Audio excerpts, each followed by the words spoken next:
Hello, dorks, and welcome back to another episode of Nalion Talks Anime. This time covering Tokyo Revengers Episode 8, Rechange. Once again, this episode drops us right back where we had left off in the last episode, this time in the situation with Mikey and Draken throwing all of Takemichi's things at each other and kind of pissing Takemichi off, since they're destroying all these things that Takemichi now sees as memories, considering that he's actually from the future. Takemichi gets so mad that he starts to yell at both Mikey and Draken about this, which is understandable, but these are probably two of the people that he should not be yelling at. To which both Mikey and Draken respond in not realizing that they had even been breaking all of his stuff. They seem a little apologetic, but at the same time, their reactions are kind of like, yeah, so what? It's not that big of a deal. And then, for some reason, Takemichi decides it would be a good idea to start throwing punches at Mikey. Out of everybody there, he chose Mikey to start throwing punches at. And of course, Mikey is just very easily, almost laughably, just dodging them. Meanwhile, his friends upstairs watching from the balcony are saluting him, knowing that, he's probably about to die. And then he just falls right into a pile of trash. And thankfully, Mikey didn't seem to get upset about Takemichi throwing punches at him, especially since Mikey has kind of been built up as this character who honestly might just flip right then and there at really any of the smallest even little bit of disrespect. I don't think it would have been too out of the realm of possibilities for him to then get pissed off at Takemichi. After he picks himself out from the trash, he starts to charge/angrily walk towards Draken, yelling and all that kind of stuff. And again, Draken's just kind of standing there like, yo, calm down, dude, it's not that big of a deal. However, this now covered in filth and trash Takemichi is in a damn near blind rage, and he even grabs Draken by the coat collar to really yell at him, to the point where Akun had to come outside just to drag him off of him. After Akun pulls Takemichi off of Draken, our crybaby hero does what I guess he does best, and begins to just cry out of frustration and anger with the situation and how these two have been acting with this whole thing. He becomes pretty brutally honest and a little bit deep with both Draken and Mikey. He tells them that when they fight, it doesn't just affect them. Everything that they do affects everybody around them, and so it sucks to see them fight because it just hurts everybody else. When they fight, everybody around them fights, which is totally true. If that weren't true, then there wouldn't be a separate Mikey and a separate Draken faction within the gang. Their fights really are more than just their fights. It's a Tomen fight. It has the potential to split up Tomen. And with the information that we have about the future events, we already know that that's very true. As far as we know right now, it's this fight that causes Draken's death on October 3rd. And when that happens, it starts all the other chain of events that lead to the splitting of Tomen and the faction of Kisaki, and leading to the present day Tomen gang which killed Hina, which I'm sure if both Draken and Mikey knew would happen, they would put aside their issues right now and obviously not fight over whatever they're fighting about, because it's probably just stupid. After Takemichi spills his guts about this whole situation, there's a few seconds of silence as everybody just kind of sits there. And eventually Mikey is the first one to speak up, to let Takemichi know that there's been poop in his hair this entire time from when he fell into the trash. And what's a better way for two people to make up than to pick on the guy with poop in his hair who just spent a couple minutes crying, spilling out his guts. Mikey and Draken both very quickly come to an agreement that that's gross and funny and they should run away from him because he smells. And they begin to gleefully laugh and run away together. And I guess they made up, just like that, all because Takemichi had poop in his hair. It was that easy, and that is what I call friendship. Takemichi's other friends, the group with Akun and all them, also take the other Q and run off in the opposite direction, yelling to run away because he's stinky. So Takemichi showers, and I guess they all meet up at what I assume is a park somewhere in town, and they kind of talk about what just happened and how funny it was.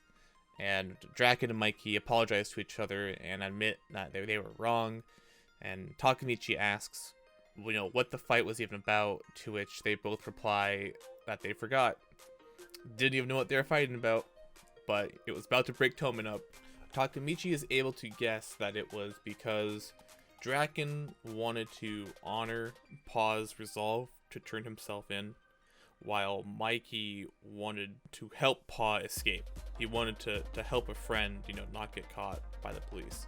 However, in this situation, those two ideals seemed to just straight up oppose each other. And they were two ideals that neither one of them wanted to back down from, leading to this whole fight situation that was going to break up Tomen. It was just because they had two ideals that they just couldn't back down on. Now that these two have made up, Takemichi is able to lay down and relax, de-stress, take in a deep breath, because Tomen has been saved. He stopped them from fighting, which means no more faction split, which means Draken is saved, Tomen is saved, Hina is saved. Get ready, Naoto, because he's coming home. The mission was a success, and he and Hina could go off and live happy lives together now that she's not going to die in the future. Now, of course, I did not believe that for 1 second. There's no way it was that easy. On a meta level, it's only episode 8. Like, come on. When you start messing with time travel and changing the past, you don't know if it's mission success until the date passes. There are tons of other things that could have led to Draken's death in the future, so you don't call it mission success until you see that divergence number. And that might be a reference to another anime, but I think it still kind of applies here. Again, the information that we got from the leader of the Mobius gang from the future is that fight was just the catalyst. It began internal conflicts. It was the start of the conflicts. It didn't start a conflict, just they started having several conflicts. So there could still be stuff going on within Tomen that leads to it. Takemichi went into this without the full picture. There's a lot that can happen between now and the third. For all he or we know, this fight was resolved in the past as well, and there was something else that came up that led to Draken's death. And I guess this is just a really long way to say that I think Takemichi might be celebrating a little too early. However, Takemichi is then approached by a pretty surprising duo, especially to be seen together. Both Hina and Emma seem to be walking up together. And as a quick reminder, Emma is the girl who Takemichi has woken up to having her on top of him, and she is also the girl who Hina walked in on her crying into his lap on. So there have been two instances involving Emma that Hina has seen as cheating. Emma seems to be trying to hype Hina up to ask Takemichi out to go to the festival on the 3rd. And again, the 3rd is the really important day that Draken is supposed to die. But Takemichi, thinking that he just saved everything very easily and quickly, says yes, because why wouldn't he? He gets to hang out with the love of his life and have fun at a festival. We then get a pretty cute montage of everybody there, being Mikey, Draken, Emma, Hina, and all of Takemichi's friends, all hanging out, having fun together in this beautiful summer day. It was a very, very nice scene, considering everything that has happened so far. It even includes a shot of Hina and Emma hanging out, so it really does seem that those two have become friends somehow. It hasn't explained it yet, but at least they seem to have put aside any misunderstandings of the past, which, like, the whole hospital scene could probably be pretty easily explained away, but the karaoke scene is a little bit different to explain. Technically, nothing happened, but as far as Hina and Emma are aware, it was a situation that almost happened and did get pretty far. I'm surprised things are as good as they are right now, considering. But we fast forward to the festival, so August 3rd, the day that Draken is supposed to die, and also the little date of between Hina and Takemichi. But Draken and Takemichi seem to be waiting for their ladies, and, well, they arrive. Both Emma and Hina arrive together in their yukatas, I believe. I'm not definitely sure on that one, so don't quote me on that. But it's looking like there might be somewhat of a festival double date, which is absolutely adorable and cute. Heck yeah. It's nice to see, I guess, such a slow episode after the tenseness of the past couple. Now they're walking along all the stalls and everything is so pretty, and Hina and Takemichi are walking together with Emma and Draken just a little bit up ahead, and Hina tells us how much she's rooting for Emma in her fight to gain Draken's attention / affection, and really just how much she actually likes Emma, which is pretty surprising.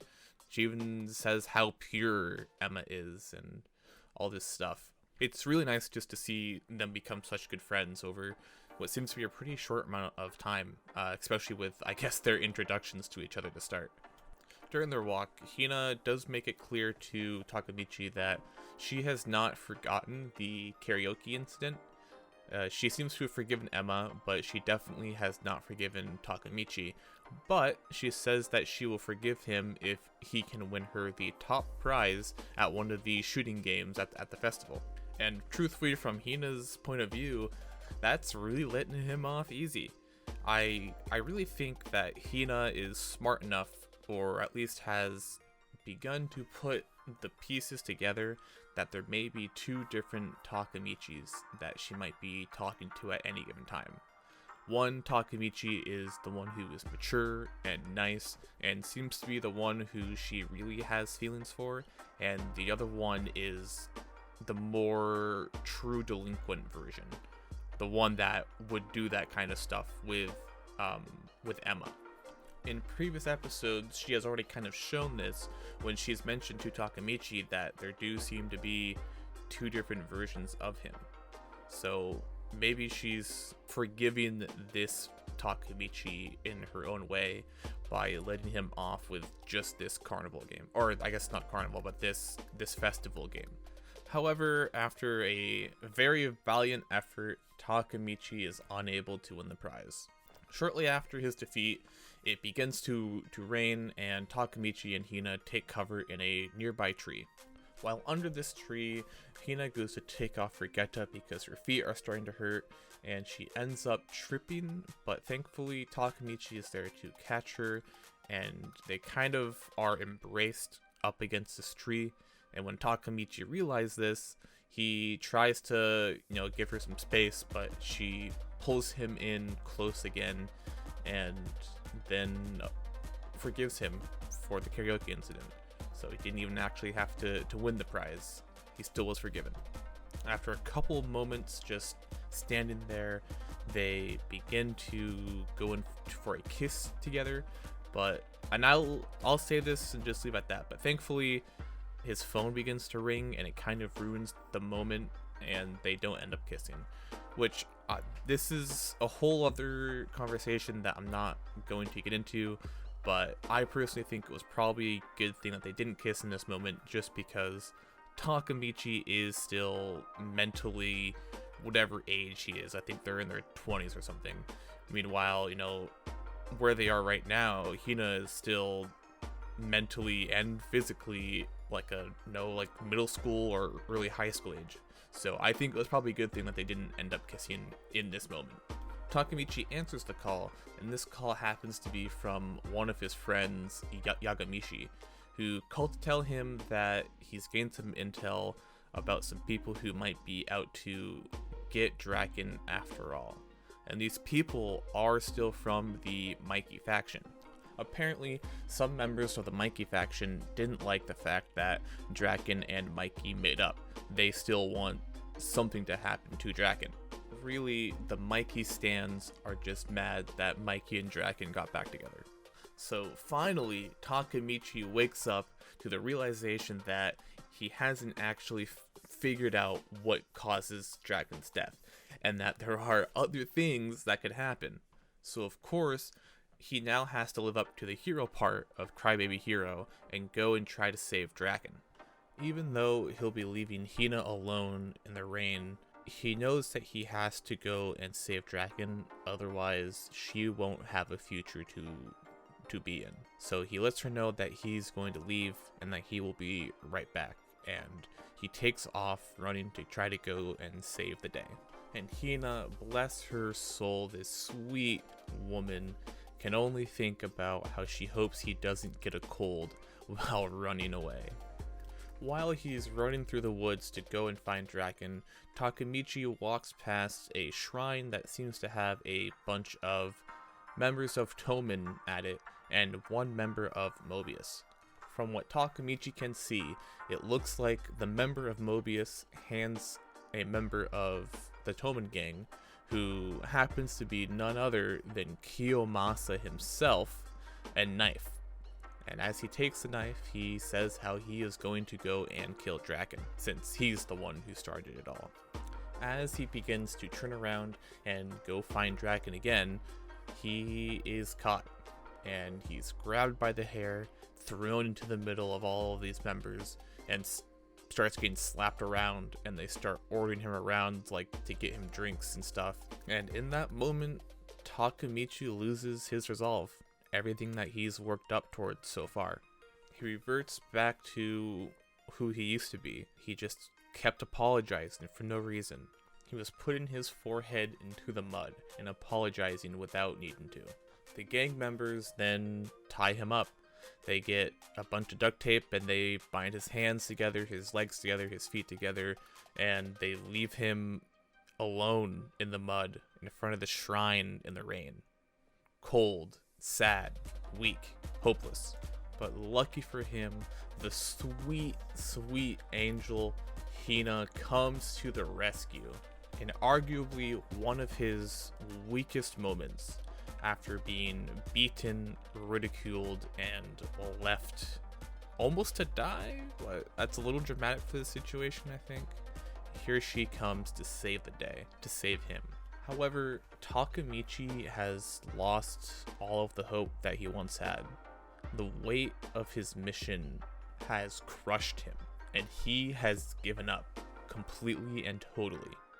For the first time ever, he has even taken this out on Hina herself by raising his voice at her and telling her that he doesn't want her to see him being so pathetic. He even says things like, if I were more like Draken or Mikey, this wouldn't have been nothing and I could have saved everybody. In response, all Hina does is quietly kiss him, which again I'm not going to get into, and then just hits him with all the sweetness in the world. She ends up telling him that he is so much cooler than all of those guys because Takemichi has the capacity in himself to be able to cry and get frustrated for the sake of other people. And of course, Takemichi can do nothing but cry. However, once again, after an interaction with Hina, Takemichi gets his resolve back. Hopefully this time a lot stronger than the past few times. She helps him get back onto his feet, freed from his binds, and allows him to continue on his quest to save Draken. On his way, he comes across Mitsuya, who has shown up before, but I don't think that I've actually mentioned him. I'm pretty sure he is another one of the captains of the Tokyo Manji gang or Tomen gang, and he also seems to be aware of the coming attack onto Draken. However, Mitsuya is under the impression that it is Pe who is going to stab him. And Pe was like Pa's second in command, like he was a guy just under him, whereas Takemichi also knows that Kiyomasa is planning to go stab him. Also from Mitsuya, we learned that Mikey had originally wanted to pay to free Pa, but Draken was against it. So this is probably had to do with why they were fighting in the first place. And even the captains of the gang weren't able to stop their fighting, so he thanked Takemichi for being able to do that.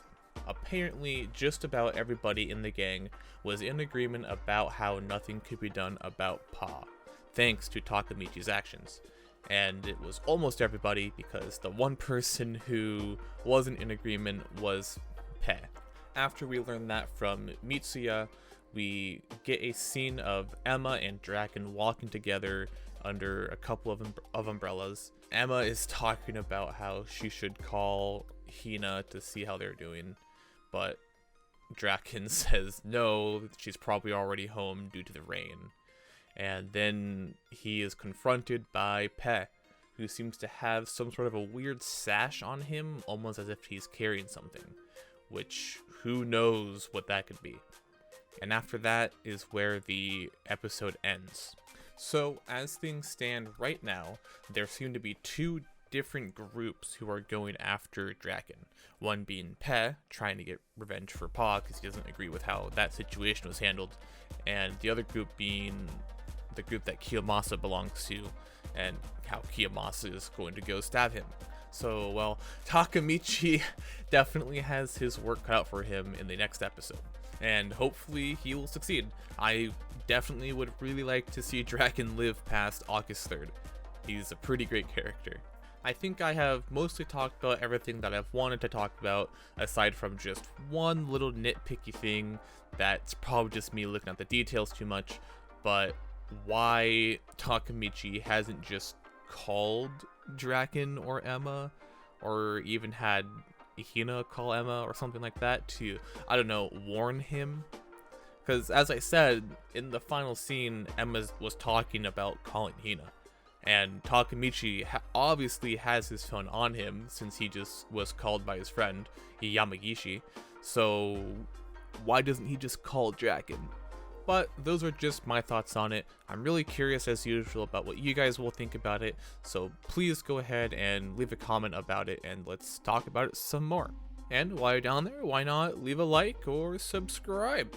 Again, thank you so much for watching this episode of Nalion Talks Anime. I'll catch you guys in the next one. See ya!